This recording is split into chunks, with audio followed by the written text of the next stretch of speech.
La gestion des unités hospitalières spécialisées représente un défi organisationnel de par leur complexité, leur niveau de spécialisation et la nécessité d'une coordination interdisciplinaire. Des services tels que l'hémodialyse, le cathétérisme cardiaque, les unités neurovasculaires et les unités de prise en charge de la douleur requièrent des structures spécifiques, des équipements de pointe et un personnel hautement qualifié, ce qui les rend essentiels pour garantir des soins de qualité dans les pathologies aiguës et chroniques à forte demande clinique. À cet égard, les unités de dialyse doivent être organisées selon des critères de sécurité, d'accessibilité et de continuité des soins. Elles peuvent être hospitalières, satellites ou à domicile en fonction du profil du patient et de l'infrastructure du système de santé. Les unités de cathétérisme cardiaque, quant à elles, sont classées selon leur niveau d'expertise, conventionnelle ou de haute complexité, et sont intégrées au service de cardiologie,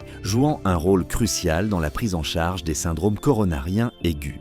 Les unités neurovasculaires, pour leur part, sont structurées en différents niveaux de soins selon la complexité des cas. Hôpitaux avec équipes neurovasculaires dédiées, unités spécialisées et centres de référence. Chaque niveau de soins requiert des ressources humaines et technologiques spécifiques, ainsi que des protocoles pour une prise en charge rapide et efficace de l'AVC aigu. En résumé, la gestion des soins infirmiers dans ces contextes exige des compétences pointues en planification, en leadership et en travail d'équipe, ainsi qu'une connaissance actualisée des protocoles et des recommandations cliniques. Pour surmonter les obstacles logistiques, la fragmentation des soins et le manque d'intégration technologique, une approche stratégique axée sur la coordination interprofessionnelle, la sécurité des patients et l'excellence clinique dans des domaines hautement spécialisés est indispensable.